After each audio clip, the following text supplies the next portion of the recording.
All right, we are back, and wasn't that last interview spectacular? They have all been great, but we are going to hear some more great interviews. We have got a brand new team and the same great interviewers. So we have got Phil Fogerite and Emma Lowry interviewing the Auto Rigger team. Let's have them take it away.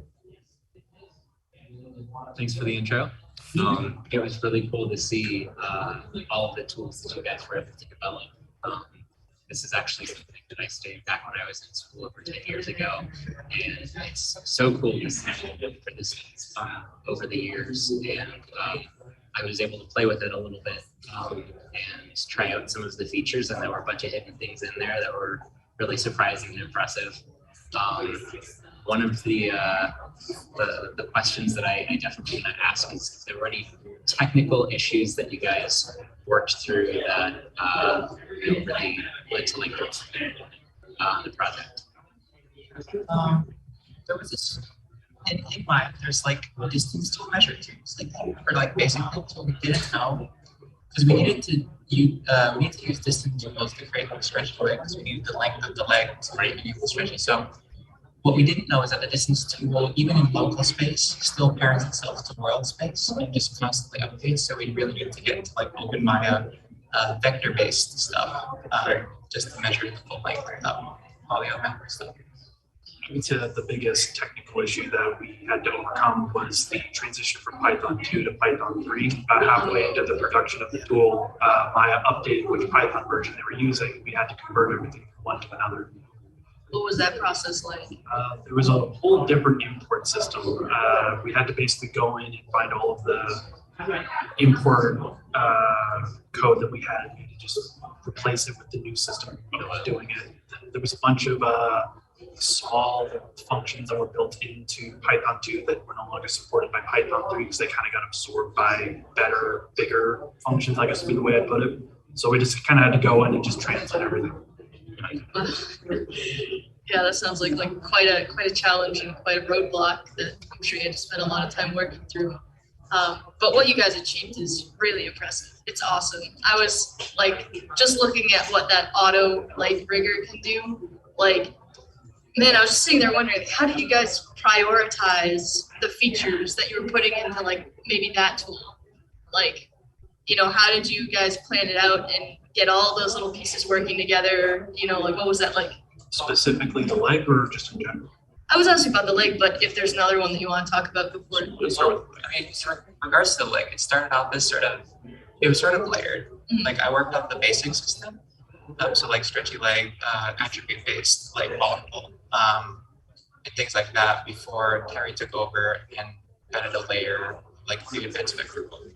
Yeah, so the first thing we had to do was, after Sophia made the basic leg, we had to adapt it to the vector system. So basically we have a twinkle where a changing pivot is on that loop, and the foot can always follow that pivot. So if you ever want the foot to tilt, it's on the side, that's possible.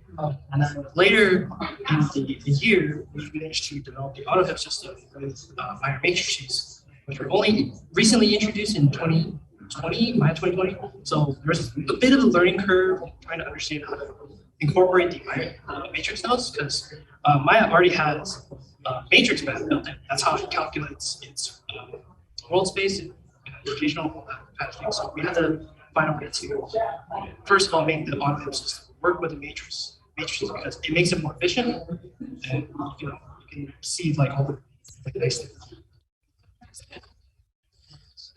All the automated systems flow together. In general, the features that were decided upon was basically we were going to create a basic rig that most you would see for free online, and then we were going to push it beyond that with new features. And for the most part, I think we succeeded in almost every single of them, having some sort of a pushed modern feature that you don't really see.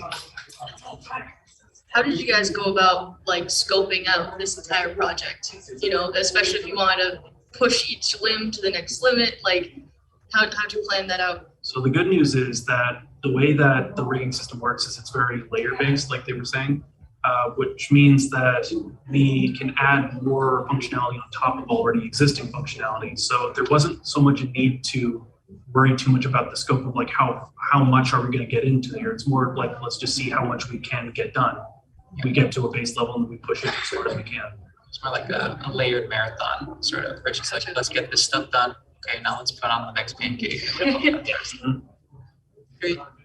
So I'm wondering how you were able to work together on something like this. Were you taking different parts at different times? It sounds like there was some passing off of features from one to the other. Did you guys plan that ahead of time, or was that The system was, this has been a very long project for a while. The system was originally designed for modular limb support.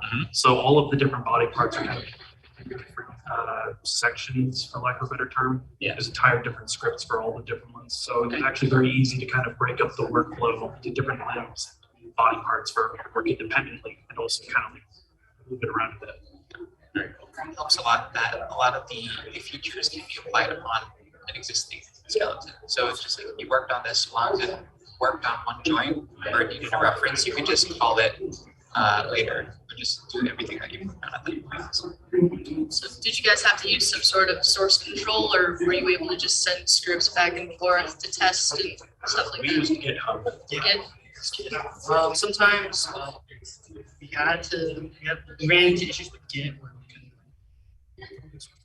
like, most of the time it didn't interfere with our individual work because, again, it was modular. So all the errors that came from our own script is our own mistake, but it wouldn't interrupt the entire system. The version of Python 2 to 3 kind of, you messed the whole repo up. Right, I can imagine. So We had to kind of reformat the layout of how the files are structured and that whole fiasco, but it ended up working fine. Yeah. Where do you guys want to take this next? well, I mean, the long-term goal of the tool is it's collaborative with the character development side of Rigs of Color. The tool itself is going to stay proprietary to WPI, but the tool will be the backbone for a bunch of diverse rigs that we want to send out into open market. So Nice. I saw that project on the booth says over there as well. It'd be great to see all of those animated setup as well. So did y'all find anything while you were working on this about yourselves, your interests, and parts of bringing over the workflow that you specifically enjoyed more than you thought you were going to, or specialized in some way that inform your careers going forward? I really enjoyed making just kind of like foundational systems for the rig in general. Just trying to build something that's future-proof, is able to really just handle a lot of beating even years down the line. I was very proud of what I managed to build, and I found it to be very entertaining and fun. There's also the scripting element of it, where you can just script and automate stuff, which is like really appealing for anyone who wants to create a lot of models. Yep. It's just very convenient. It's just a very convenient skill to learn. Can even go with other things. the unlock sort of mad scientist part of my thing. I worked a lot on like the face and that sort of thing. So it was a lot of just like, I made fire, and like freaking out over it. It's really led me to sort of work on my own personal tools that are like super experimental. And just like stuff from the outside, people would be like, why would you even need that? And I'm just like, oh, it's so sick, I promise. That's really cool. That's a lot of fun when you can find some inspiration in a project that you're working on, or some sort of thing that you're like want to bring into existence. So as you mentioned scripting specifically, was that something that you were surprised by, that it ended up being like more interesting for you? Yeah, I mean, like, I think the appeal of coding in general is kind of scary for most people, but like, once you dive into it, it's more like a step-by-step process. It's like a cake. Yeah. Yeah. You have to hope that it like tastes good. Yeah, I love that. It might take a while, but it is worthwhile to see that, oh, something that I spent maybe 20 hours, I can do it in 5 seconds. That is very satisfying. Yeah, that's awesome. I mean, the fact that you guys have made a tool that makes like people who are terrible at rigging, like me, like able to take a model and just click a button and have a leg, a functional leg, that's just mind-blowing. That's really great. Have you collaborated much with the Rigs of Color modeling team yet? Have they gotten their hands on this and tried it out? Not at the moment, no. we had very separate development sort of things. We're sort of setting the foundation to both sides. So I think more collaboration will take place in the future legacy teams that we take the videos. Yeah, that's really exciting. One other thing that struck me was, just how useful this kind of software is and how needed it is. There's so many projects in need of, rigging for characters and, outsourcers who could use this kind of software. And, I think it's great that you were able to create something like this for your project and enjoy doing that together. One of the goals was to actually create a tool that can be used on future WPI MQPs, because at the moment, a lot of them use things that are mixable. Yeah. And it would be very good if you could animate their own characters for custom animations. And this would be the most efficient way to do them.